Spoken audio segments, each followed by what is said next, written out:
আসসালামু আলাইকুম। আজ আমি রান্না করব পুঁটি মাছ আর তেঁতুল দিয়ে পাতলা ঝোল। পুঁটি মাছের এই টক আমার ভীষণ পছন্দ, তাই ভাবলাম আজকে ইফতারির পরে এই টক দিয়ে পেট ভরে ভাত খাবো। এজন্য রান্না করলাম আর আপনাদের সাথেও সেটা শেয়ার করছি। মাছগুলো আমি ভালো করে ধুয়ে নিয়েছি, এখন হালকা একটু ভেজে নেব।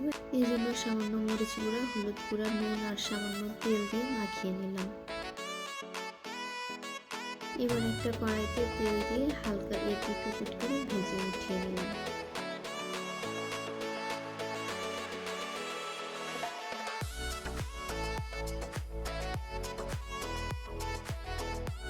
আর ওই তেলে পেঁয়াজ মরিচ কুচি দিয়ে দিলাম।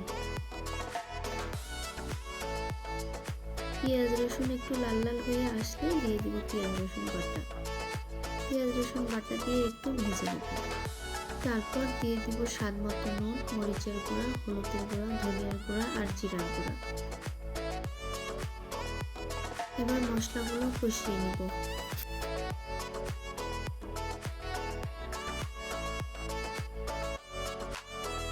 সামান্য পানি দিয়ে আবার একটু কষিয়ে নেব।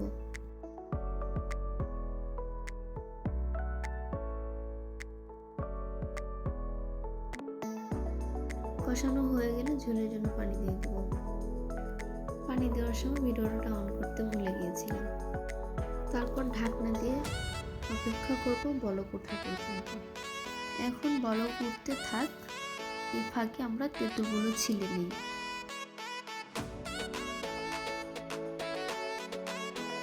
দুই তিনটা বলক উঠলে দিয়ে দিব তেঁতুল। এই তো বলক উঠছে, এখন দুটা পাকা তেঁতুল দিয়ে দিব।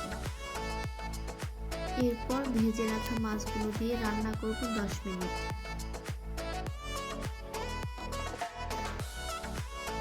মাঝে মাঝে নেড়ে দিব।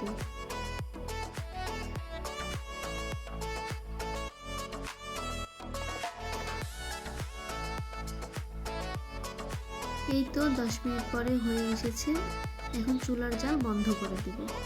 ভীষণ মজাদার দেশি পুঁটির টক ঝোল, আর রান্নাটাও খুব ইজি। তো আমার এই রেসিপি কেমন লেগেছে অবশ্যই কমেন্টে জানাবেন। ভালো লাগলে একটা লাইক করে দিবেন আর আমার চ্যানেলটা সাবস্ক্রাইব করে আমার পাশে থাকবেন। আল্লাহ হাফেজ।